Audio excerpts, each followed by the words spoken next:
os foguetes do Hamas que chegam até Tel Aviv.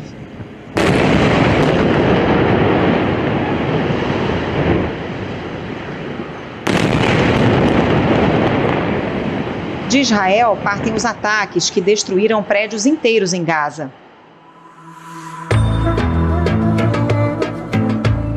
A violência se estendeu ontem à noite também para as cidades israelenses mistas, onde vivem judeus e árabes. Em Lod, dezenas de pessoas foram presas durante a madrugada. Segundo a imprensa israelense, árabes colocaram fogo numa sinagoga e em cerca de 30 veículos. Em contrapartida, cidadãos judeus jogaram pedras contra carros de residentes árabes. E entre mortos e feridos eclodem disputas entre árabes e judeus que vivem lado a lado nas chamadas cidades mistas, como Lod, ao sul de Tel Aviv. Na mais recente escalada de violência no Oriente Médio, esse é o fator novo, cujas consequências são imprevisíveis.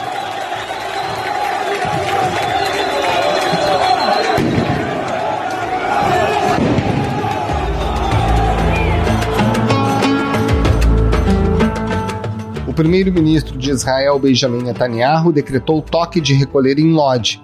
Segundo a imprensa israelense, essa é a primeira vez que o estado de emergência é decretado em uma área com grande população árabe desde 1966. Mas o clima de confrontação nas ruas se estende por outras cidades, onde até poucos dias, judeus e árabes israelenses conviviam na condição de vizinhos. O conflito armado, de consequências ainda imprevisíveis, ocorre 7 anos após a paralisação das negociações para a criação de um Estado palestino. E dentro de um complexo cenário político, tanto em Israel quanto em Gaza, controlada pelo Hamas. O que provocou a atual escalada de violência na região? Quais são as diferenças desse conflito para os anteriores? Há condições mínimas para que se busque o encerramento dos confrontos? E como o conflito mudou a rotina na maior cidade israelense? Esses são os temas do Ao Ponto desta quinta-feira. Eu sou o Roberto Maltic, estou com a Carolina Moran e nesse episódio conversamos com a jornalista Paola Deort, que falou conosco de Tel Aviv, e com o colunista Guga Chakra. Fique com a gente.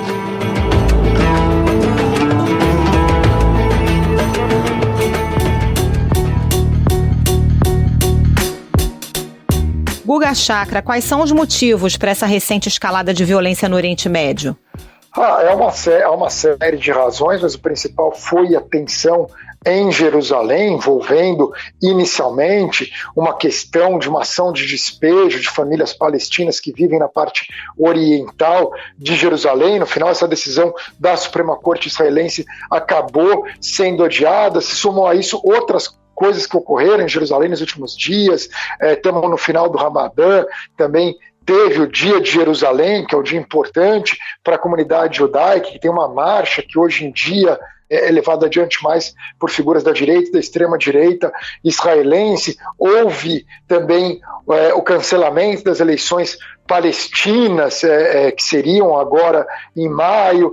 Tem ainda do lado israelense toda a instabilidade da necessidade de formar uma coalizão de governo. Foi a 4ª eleição e até agora não há um governo israelense. Netanyahu fracassou, mas no parlamento israelense entrou um membro, o Ben Gvir, que é um carranista, como se diz, é uma figura da extrema direita israelense, ligado inclusive a grupos terroristas israelenses envolvidos na morte de Yitzhak Rabin e também do atentado terrorista contra muçulmanos cometido pelo Baruch Goldstein nos anos 90. Então, tudo isso acabou tendo toda essa ebulição, que houve aqueles choques em Al-Aqsa. 8.000 palestinos protestaram dentro do complexo da mesquita de Al-Aqsa depois das orações do amanhecer.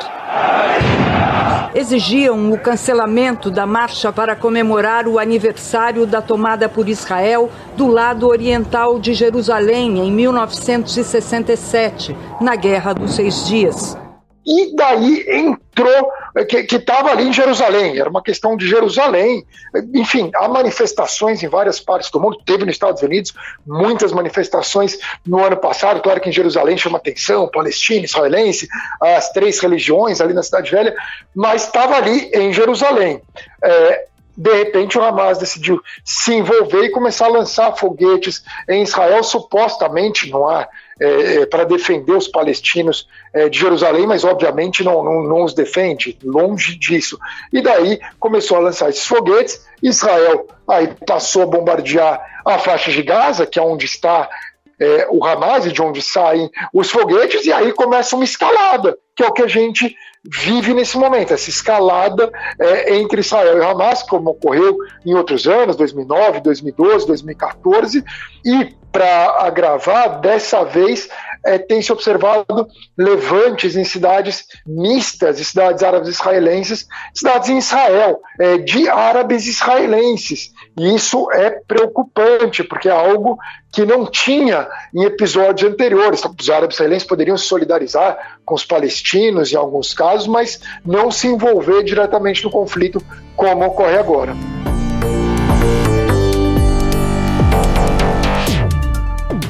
Usually in good conditions, usually they don't kill us, and those past days they try to kill us. E nesse conflito, especialmente, a gente vê pelo menos duas questões diferentes. Uma dessas é esses confrontos de rua, né, em cidades, inclusive, que não estão só ao sul de Israel, mas ao sul de Tel Aviv, portanto, já em outra região do país, muito mais povoada, com uma série de importâncias estratégicas, mais perto, por exemplo, do aeroporto de Tel Aviv. E, ao mesmo tempo, você teve confrontos na cidade velha de Jerusalém, o que também é um componente muito preocupante. Quais são as principais diferenças dentro desses temas que você vê em relação aos conflitos anteriores? Ora, os conflitos anteriores eram entre Israel contra o Hamas, focaram na faixa de Gaza e com lançamento de foguetes do Hamas, que alvejavam sempre, geralmente, nas cidades como Sderot, Ashkelon, Ashdod, em Israel, e Israel bombardeando a faixa de Gaza. Aí eu vou citar 2009, 2014, que foram as duas guerras, que você foi tendo essa escalada, e aí chega o momento da invasão por terra de Israel. É mais ou menos isso que tem de acontecer, vai chegar uma hora que isso vai ocorrer, e aí depois tem um cessar-fogo, o resultado, tristemente, será centenas ou milhares de palestinos mortos e dezenas ou centenas de israelenses mortos. A diferença nessa vez, sem dúvida alguma, primeiro, o alcance dos foguetes do Hamas, eles têm tido um maior alcance, o que gera preocupação em Israel, né, em relação aos conflitos anteriores. Então, essa é uma primeira diferença. E a segunda diferença é, paralelamente, os levantes da população árabe israelense. Na Cisjordânia, por enquanto, está tudo calmo. Vamos manter o por enquanto, né? Porque a gente não sabe como pode ficar nos próximos dias. Qual o impacto político disso, Guga? Porque houve uma eleição, mais uma em Israel no mês de março. O primeiro-ministro Benjamin Netanyahu não tinha conseguido formar seu gabinete. Havia, inclusive, uma articulação da oposição com participação de um partido árabe para destituir o Netanyahu. E agora isso tudo foi suspenso, né?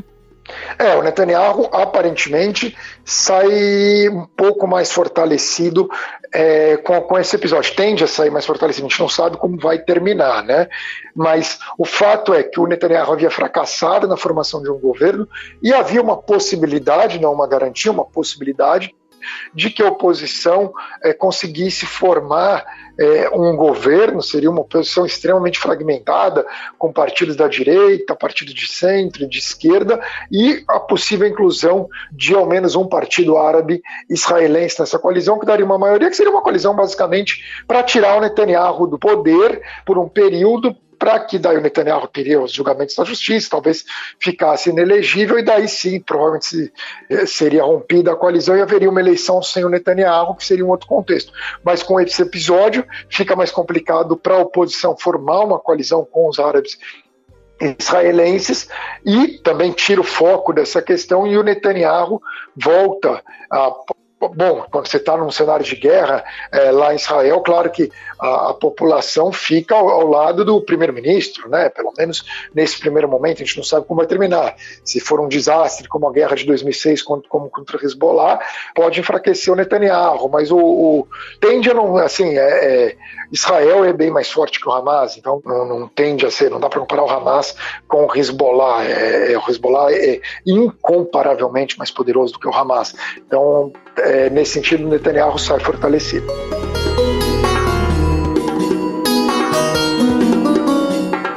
Guga, até que ponto a gente consegue dissociar a agenda dos israelenses, a agenda do primeiro-ministro Benjamin Netanyahu e, da mesma forma, o quanto que é possível separar a agenda do povo palestino e os interesses do Hamas? Uma coisa é o que estava ocorrendo em Jerusalém, que daí é uma questão que envolvia aqueles choques que a gente via, era entre a extrema-direita israelense e palestinos como um todo, palestinos de Jerusalém. Agora, quando é a guerra em Gaza, nesse momento, é entre Israel e o Hamas. Israel, quando eu falo, é o exército de Israel, aí tá todo mundo, as pessoas têm parentes nas Forças Armadas, tudo, então tem um apoio. No caso do Hamas em si, o Hamas é um grupo palestino que tem um apoio relativo, não em hipótese alguma, não tem apoio da maioria dos palestinos, nem da maioria dos moradores da faixa de Gaza, mas eles controlam a faixa de Gaza, é um grupo com uma agenda própria e que muitas vezes prejudica até os palestinos. Nesse caso, por exemplo, a questão do despejo das famílias palestinas, muita gente ao redor do mundo apoiando os palestinos, contrários à ação de despejo, inclusive entidades internacionais, países. A violência começou ontem, depois que milhares de muçulmanos se reuniram para celebrar a última sexta-feira do mês sagrado do Ramadã. A polícia israelense disse que usou a força para restaurar a ordem. O complexo da mesquita de Al-Aqsa, na cidade velha de Jerusalém, é um dos locais mais reverenciados do Islã, mas também é sagrado para os judeus. Agora, quando o Hamas entra e começa a lançar foguete aleatoriamente para matar pessoas, esse é o objetivo de lançar foguete, que esses foguetes não têm mira, aí, claro que é criticado internacionalmente e acaba ofuscando uma questão mais importante, que era a questão do despejo, né, que ali, aquela questão das manifestações em Jerusalém. Então, ele acaba prejudicando, de uma certa forma, os palestinos.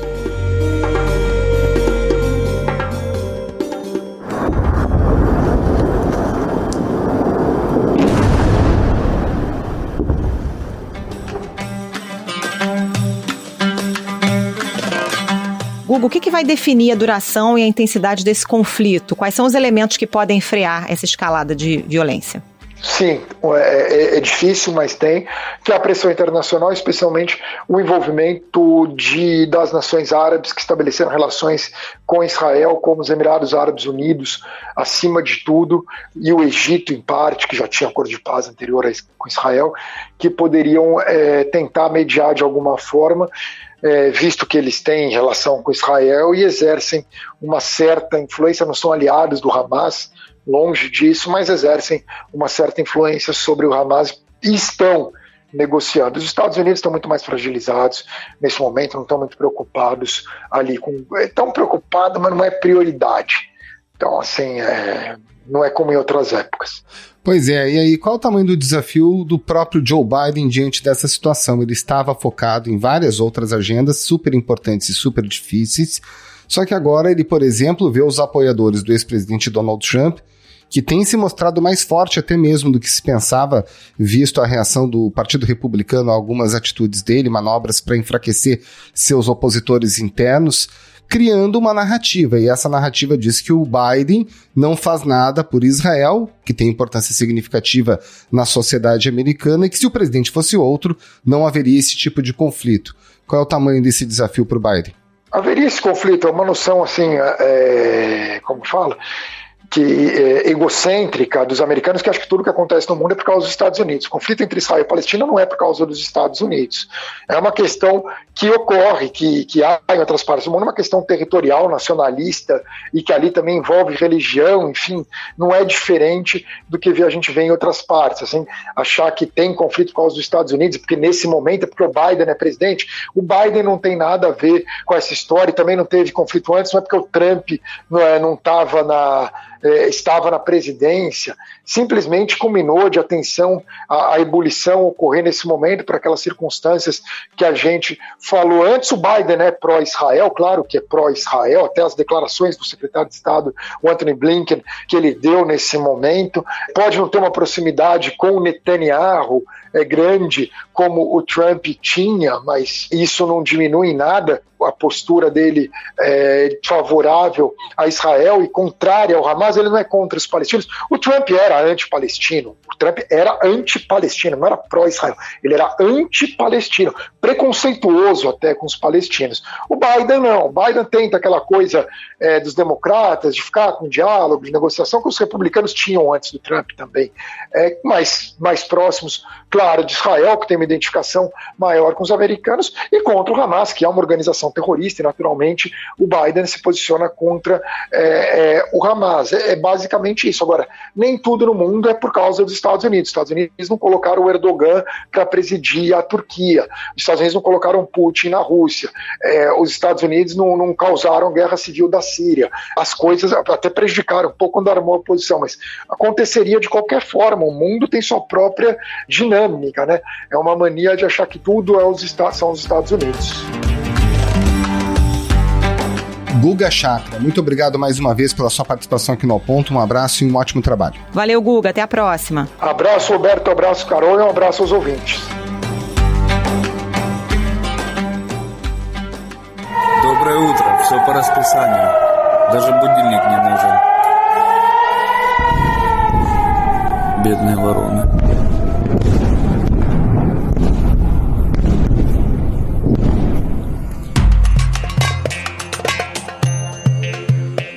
Paola Deort, em primeiro lugar, qual é o clima nesse momento aí em Tel Aviv, enquanto a gente conversa, noite de quarta-feira em Israel? Olha, aqui em Tel Aviv o clima é de uma apreensão maior do que o comum. O que acontece?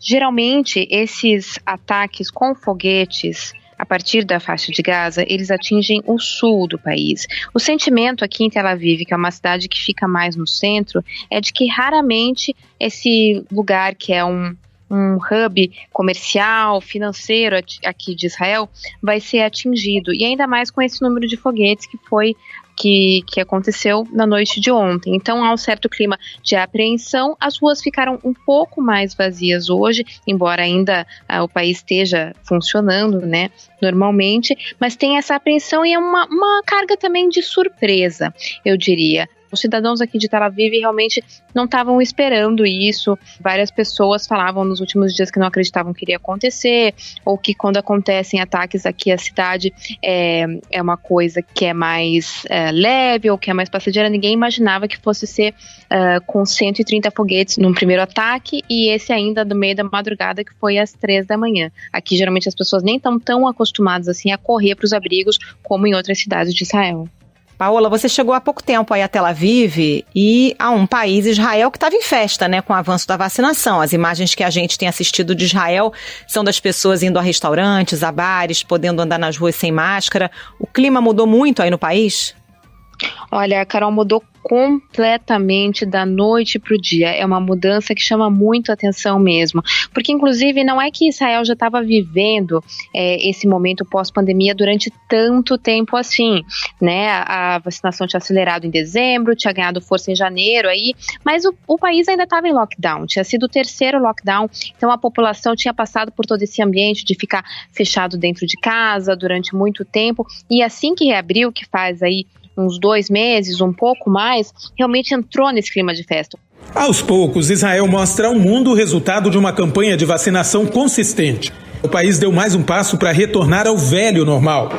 O governo israelense determinou o fim da obrigatoriedade da máscara em locais abertos. O país tinha entrado num clima de agora todo mundo pode ir para a rua, está todo mundo seguro, um clima bem diferente de outros países que a gente tem visto, não apenas no Brasil, claro que ainda está sofrendo muito com essa questão do vírus, mas também na Europa. Israel se sentia como se tivesse diferente de vários outros países aí que ainda lutavam contra o vírus, um clima realmente de comemoração, shows, futebol, bares, baladas, todas essas coisas, e de repente isso começa a acontecer e as pessoas perderam um pouco pouco de referência, né? A gente vê até os comentários, assim, das pessoas comentando, será que não dá pra gente voltar, então, para os lockdowns do vírus, porque estava melhor? Ou então as pessoas até entrando realmente num clima um pouco, uma tristeza, assim, um pouco mais pesada de, mas não estava esperando que isso fosse acontecer tão cedo. Achei que tudo que a gente passou no ano passado com a pandemia, agora a gente poderia aproveitar um pouco mais.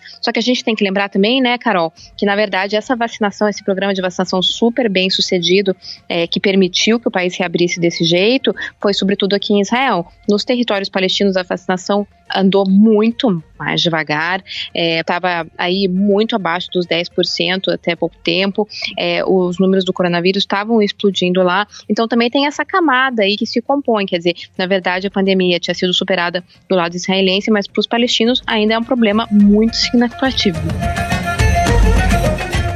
Claro, Paula, que há muita aflição do lado palestino em relação à chegada de bombardeios, avisos de bombardeios, mas a gente não tem como ter um relato de lá. A gente tem um relato do lado israelense, toda vez que toca uma sirene é sinal de que vem foguete por aí. Conta pra gente um pouco dessa rotina de alertas e de esconderijos. É isso, esses esconderijos, aqui eles chamam de mamad ou mamá, que são esses lugares em que você vai quando tem um alerta na cidade, são ambientes que existem sobretudo aqui do lado de Israel, né? Então, como você disse, eu vou contar um pouco do lado de cá, do lado de lá geralmente não tem esse tipo de lugar para se abrigar. Então, o que acontece? Quando começa, então, os foguetes a virem da faixa de Gaza, as cidades, dependendo da cidade que você está, do lugar que você está, começa a tocar uma sirene, e dependendo se você está mais perto ou mais longe da faixa de Gaza, você vai ter mais tempo para correr para um desses abrigos e ficar lá fechado, esperando até que as bombas terminem de cair ou de ser interceptadas pelo sistema antimísseis. Aqui em Tel Aviv o tempo é de 1 minuto e meio, então tem 1 minuto e meio entre você ouvir a sirene e correr para o abrigo. Lá no sul o tempo já é bem menor. Agora, dependendo da situação, não necessariamente a sirene vai tocar, tem umas exceções aí. Ontem, quando começaram essas sirenes, quando eu percebi que estava tocando a sirene, eu já olhei para o céu e já vi 2 foguetes explodindo, imediatamente conseguia ver ainda, então, o sistema antimísseis de Israel interceptando 2 foguetes, aí desci pro abrigo, né, pro abrigo que fica no andar, fica no subterrâneo mesmo, aqui do prédio, fui indo pelas escadas, a gente é orientado a não pegar o elevador, né, tinha algumas famílias que não sabiam muito bem o que fazer, uma mãe ali segurando um nenê na escada e tal, e daí passou uma outra pessoa que estava mais acostumada e falou, não, vamos lá para baixo que tem o abrigo com reforço nas portas e tal, pra gente ficar no -1, porque para outras pessoas a orientação é ficar nas escadas. Então você se afasta dos vidros, se afasta das janelas, porque o perigo é que as bombas estilhassem, né, as janelas e você se machuque com o estilhaço dos vidros. E tem pessoas que inclusive chegam a ter esse abrigo dentro da própria casa. Esse é uma mamad, é um abrigo que fica dentro do teu próprio apartamento. O primeiro-ministro de Israel, Benjamin Netanyahu, confirmou pelas redes sociais o envio de tropas do exército até a cidade de Lod, que é um dos palcos mais violentos desse confronto. É onde está o maior aeroporto internacional de Israel. Este é o primeiro avanço por terra de tropas israelenses até agora.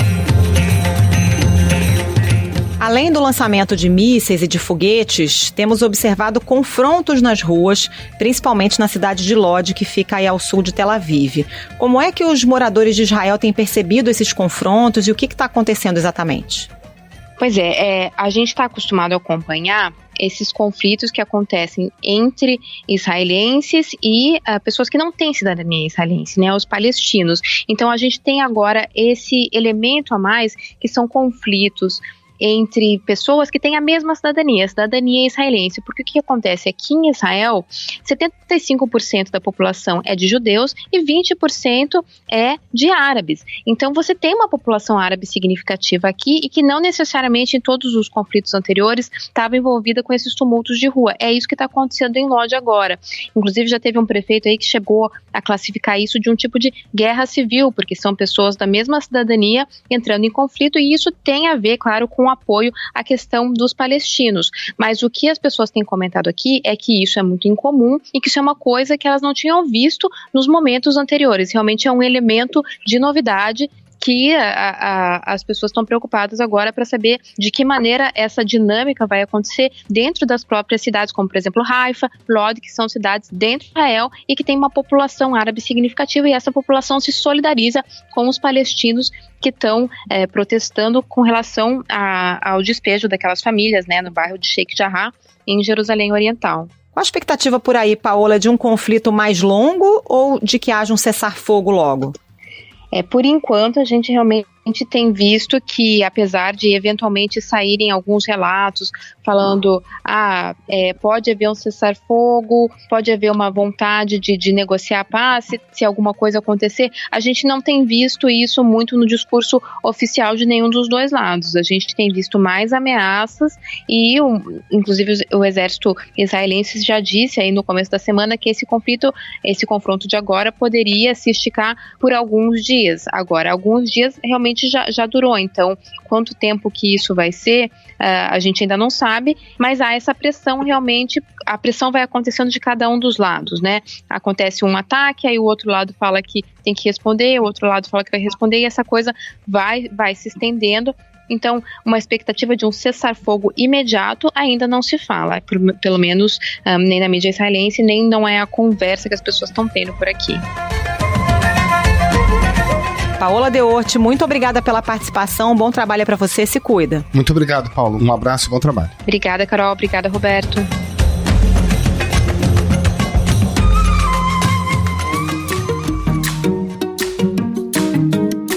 Esse foi o Ponto de hoje, o podcast diário da redação do Globo. Nessa conversa a gente conta com a participação de toda a equipe do jornal, as mesmas pessoas que levam até você informação e análise de qualidade todos os dias. Quer saber mais? Assine o Globo. Acesse assineoglobo.com.br e confira todas as notícias e reportagens especiais. A produção foi do João Pedro Fragoso e a edição é do João Guilherme Lacerda. Tchau. Até mais.